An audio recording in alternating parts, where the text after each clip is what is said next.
Nakita Nakita Nakita Nakita.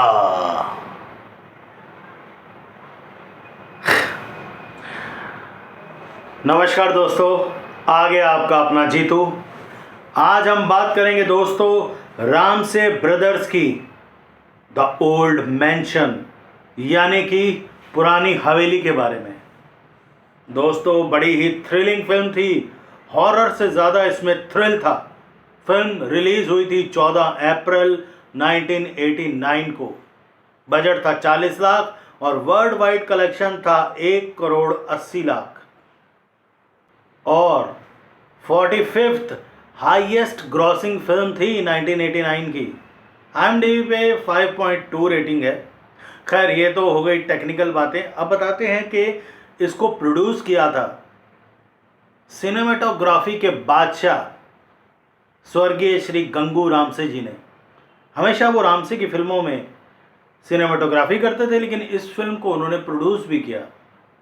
Story लिखी थी JK Ahuja जी ने और अर्जुन रामसे जी ने, और डायरेक्ट किया था हमारे आपके सबके प्यारे तुलसी रामसे श्याम रामसे जी ने। दोस्तों फिल्म की मेन कास्ट में थे दीपक पराशर, और साथ ही इस फिल्म से हमें एक बहुत ही खूबसूरत और टैलेंटेड अभिनेत्री मिली थी। जी हाँ, इस फिल्म में अमिता नागिया जी ने डेब्यू किया था। इस फिल्म से वो इंट्रोड्यूस हुई थी और बेहद ही बढ़िया किरदार था उनका, पूरा थ्रिल से भरपूर। और भी काफ़ी बड़े बड़े कलाकार थे जो कि छोटी भूमिकाओं में थे, जैसे विजय अरोड़ा जी जो कि कुमार की भूमिका में थे। वो अमिता नागिया जी के एक तरह से चाचा जी थे, अंकल थे, मतलब लालची किस्म के। और साथ में पिंचू कपूर जी थे जिनकी स्पेशल अपीयरेंस है, पहले वो बता रहा हूँ। और अपना अनिल धवन जी जो कि राजा के रोल में थे, और प्रीति सप्रू जी जो कि रीटा के रोल में थी। इन्हीं से फिल्म स्टार्ट होती है, राजा और रीटा से। और दोस्तों बाकी कलाकार थे सतीश शाह जी। सतीश शाह जी का तो इसमें डबल रोल था, मंगू और डाकू काला गंगू। दोनों ही रोल उन्होंने बड़े बखूबी निभाए। हालांकि उनका कॉमेडी ट्रैक डाकू वाला थोड़ा सा लंबा था, लेकिन उस समय डिमांड होती थी कि कॉमेडी भी डाली जाए, एक्शन भी डाला जाए। एक्शन के लिए फिल्म में ढेरों गुंडे बदमाशों के साथ अपने तेज सप्रू जी भी थे जो कि फिल्म के एक तरह से मेन विलन थे। और सपोर्टिंग में एक धांसू सपोर्टिंग रोल में नरेंद्र नाथ जी थे जो कि फिल्म का एक बहुत ही इम्पोर्टेंट हिस्सा थे। और साथ में दोस्तों इस फिल्म में शैतान की भूमिका में अनिरुद्ध अग्रवाल जी नहीं थे, इसमें शैतान बने थे माणिक ईरानी।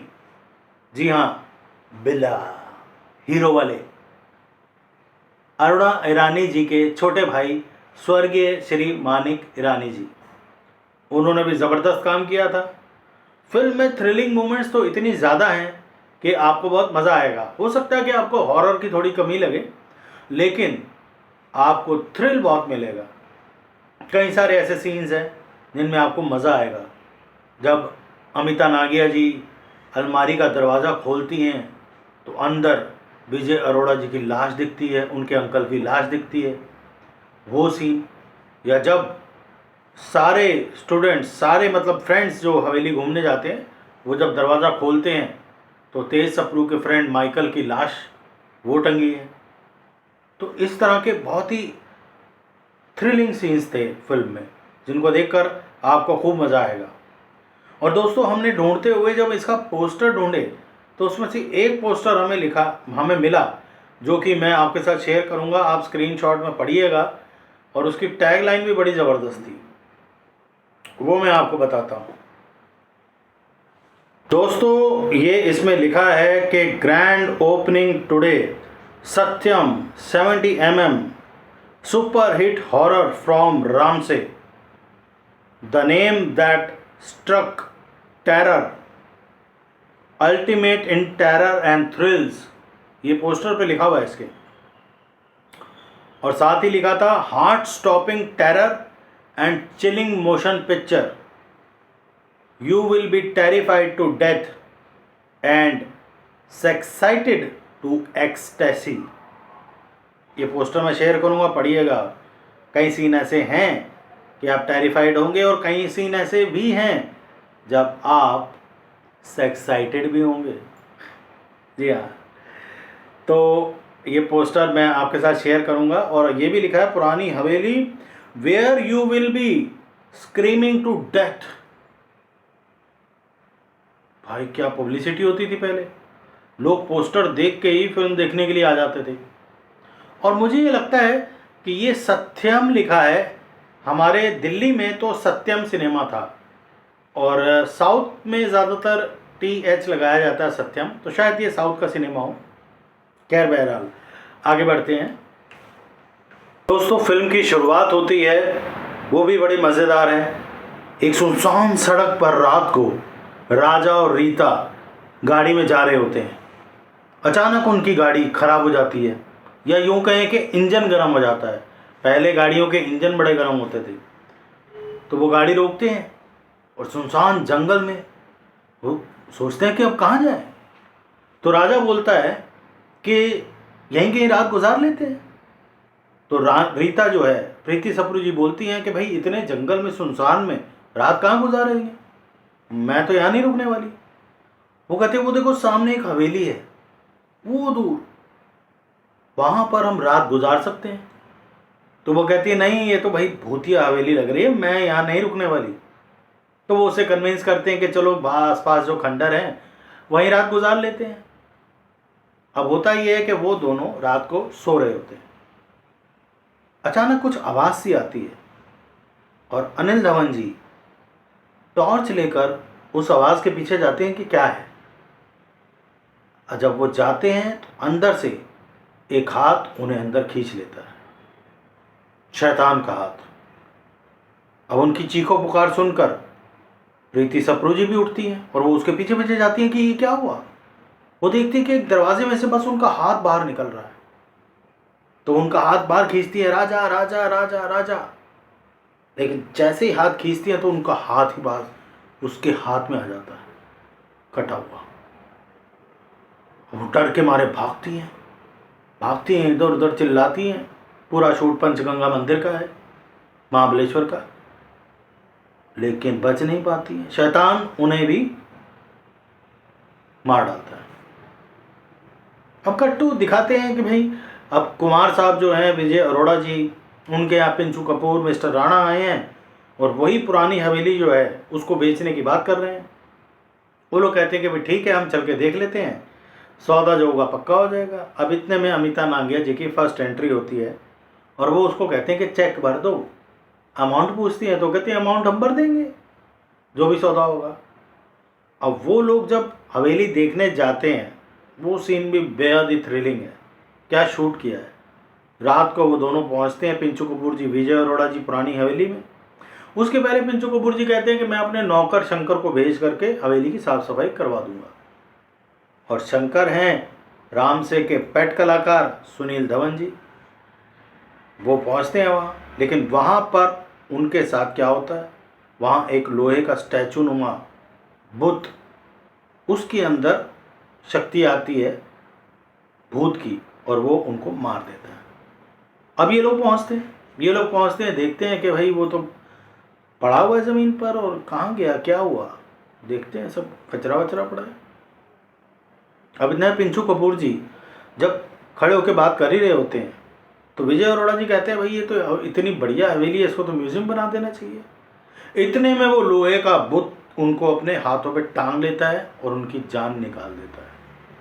विजय अरोड़ा जी भागते हैं। ये सीन भी बहुत अच्छा है।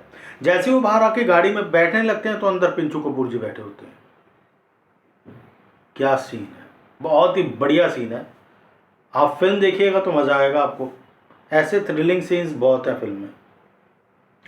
अब वो लोग भागते हैं, विजय अरोड़ा भागते हैं, लेकिन बच नहीं पाते और वो भी कब्रिस्तान की आग में जलकर मारे जाते हैं।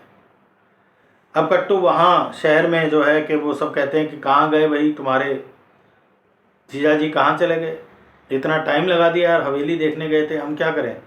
तो कहते हैं चलो हम भी हवेली चलते हैं। और देखते हैं कि वहाँ क्या है। तो वो कहता है चलो मैं अपने दोस्तों के साथ जाता हूँ, इसी बहाने अनीता को भी ले जाऊँगा और उससे कुछ बातचीत करने का मौका मिलेगा, कुछ संबंध बढ़ाने का मौका मिलेगा। अनीता मना कर देती है। तो अनीता को समझाने आनंद और शोभा आते हैं। आनंद यानी कि शहजाद खान अजीत साहब के बेटे, वो और शोभा जो कि शोभा को ही रोल कर रही हैं, वो आते हैं और उसको मनाते हैं और तेज सप्रू की थोड़ी तारीफ़ करते हैं और उसको मनाते हैं। और अचानक और धीरे से उसको बोलते हैं कि भाई वहाँ पर सुनील भी आ रहा है, यानी दीपक प्राशर भी आ रहा है 2 दिन के बाद, तुम चलो।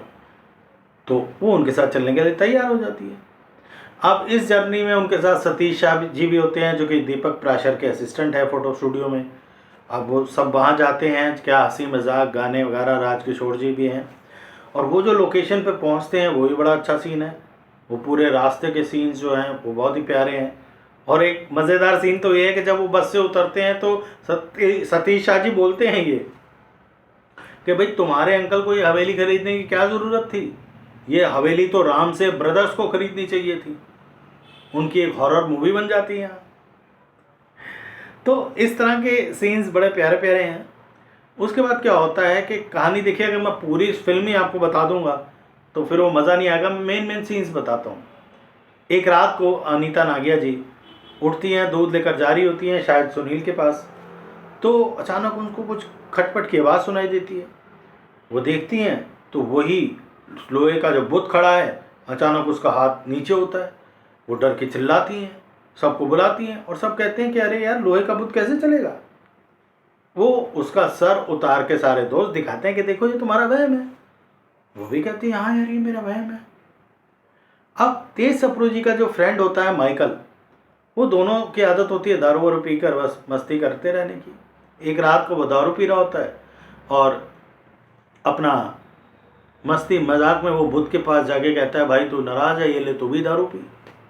ये करके वो अपने कमरे में जाता है। थोड़ी देर में खटपट की आवाज़ से वो दरवाज़ा खुलता है। वो बोलता है कौन, तो सामने वही लोहे का भूत खड़ा है।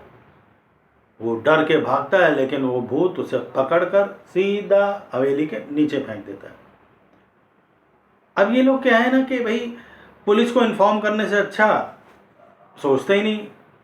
वो क्या सोचा उन्होंने, क्या था, वो खुद ही उसकी लाश को दबा देते हैं। तेज सप्रू नशे में धोते हैं, वो सोए रहते हैं। सुबह उठकर पूछते भी हैं कि तुमने कैसे दबा दिया। वो कहते तुम तो सोया पड़ा था, हम क्या करते, कहाँ जाते। और फिर अगले रात जब वो शोभा अपने रूम में सोने के लिए जाती है तो अंदर वही माइकल की लाश देखती है। वो लाश देखकर चिल्लाती है, भागती है, सबको बुलाती है, लेकिन जब सारे वापस आते हैं तो लाश गायब है। लेकिन बिस्तर पर राख और मिट्टी पड़ी होती है कब्र की। तो वो कहती है देखो, आनंद ये कहता है कि देखो मिट्टी पड़ी है तो इसका मतलब है कि कोई ना कोई तो यहाँ आया है, इसको डराने की कोशिश कर रहा है। ठीक है। अब इन बिटवीन ऐसा सीन भी है जब तक वो सेक्साइटेड वाला जो था पोस्टर में लिखा हुआ एक्सटेसी सेक्साइटेड, ऐसे सीन भी तब डालने पड़ते थे रामसे ब्रदर्स को। उन्हें पता था उनकी ऑडियंस क्या देखना चाहती है। तो उन्होंने एक ऐसा सीन डाला कि सबका नहाने का मूड होता है लड़कियों का अपना तालाब में। तो अमिता नागिया जी जब चेंज कर रही होती हैं तो तेज सप्रू वहाँ पहुँच जाते हैं दारू पीते हुए और उनको वो चेंज करते हुए देखते हैं और बस वही अपनी विलन वाली हरकत पे उतर आते हैं। उनका पीछा करते हैं, उनको पकड़ते हैं, उनके साथ बदतमीज़ी करते हैं। लेकिन एंड टाइम पर सुनील आ जाता है और वो उनकी खूब पिटाई करता है, हीरो है, और लड़की को बचा लेता है। फिर जो सीन्स मैंने आपको बताए उस तरह की घटनाएं पूरी हवेली में घटती रहती हैं और हवेली के आसपास हमेशा एक रहस्यमय बूढ़ा घूमता रहता है। पहले इन्हें शक होता कि कहीं यही तो नहीं खून कर रहा किसी का, लेकिन उसका रहस्य पता नहीं चलता। और वो बूढ़ा होता है नरेंद्र नाथ जी। वो भी रामसे के पेट कलाकार थे, हर फिल्म में होते थे। एंड आते आते वो अपनी स्टोरी बताते हैं वो उस पॉइंट पे कि जब विक्रम को ये लगता है कि भाई लड़की मुझसे सेट नहीं हो रही, जब तक ये सुनील गायब नहीं होगा लड़की सेट नहीं होगी। तो उसकी बहन जो है, जो कि वो भी आ चुकी होती है हवेली में, नीलम मेहरा जी, सीमा, तो वो उसको आइडिया देती हैं कि तुम टेंशन मत लो, मैं बोलती हूँ कि तुम गायब हो गए हो और मैं सुनील को लेकर आऊँगी हवेली के पास, तहखाने के पास, तुम उसे डंडा मारकर बेहोश कर देना, वहीं पटक देंगे उसे। अब वही चाल करते हैं, दीपक पराशर उसके साथ आ जाते हैं और वो पीछे डंडा मार के उनको बंद कर देते कि यहीं मर जाएगा और मेरा रास्ता साफ हो जाएगा। लेकिन ऐसा होता नहीं है दोस्तों, इतना आसान नहीं था, वो भी फंस जाते हैं। आगे क्या होता है, कैसे होता है, और एंड में ये नरेंद्र नाथ अपनी स्टोरी बताते हैं कि मैं इस सब के पीछे नहीं हूँ, इस सब के पीछे मेरा बेटा है, वो शैतान है जिसको मैंने जन्म दिया, मेरी बीवी ने।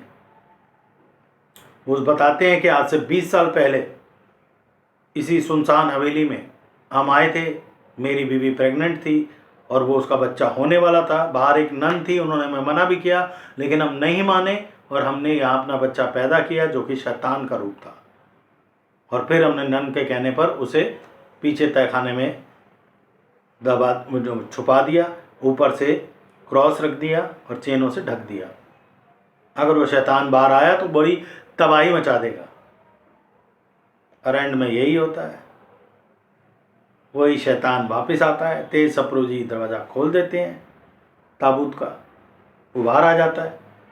और फिर जो होता है वो तो इतना थ्रिलिंग है, जो सब लोग बस में भागते हैं और उनकी बस ख़राब होती है, बस के अंदर शैतान आ जाता है, माणिक रानी आ जाते हैं, वो सब किसी तरह जान बचाकर चर्च की ओर भागते हैं और वो शैतान अपने पिता को भी मारकर चर्च के अंदर आ जाता है। शैतान चर्च के अंदर। दोस्तों इसके बाद क्या होता है ये जानने के लिए आप देखिए पुरानी हवेली, आज भी देखेंगे तो आपको मज़ा आ जाएगा। हाँ, गीत संगीत थोड़ा सा एवरेज था। कैसे मैं भुलाऊं तेरा प्यार अनुराधा पौडवाल जी की आवाज़ में था, और आता है मुझको याद ये सुरेश वाडेकर जी, और संगे मरमर सा तेरा बदन ये भी सुरेश वाडेकर जी ने गाया था। बाकी फिल्म का बैकग्राउंड म्यूजिक शानदार था, सिनेमाटोग्राफी शानदार थी और फिल्म की थ्रिलिंग मोमेंट्स काफ़ी शानदार थी।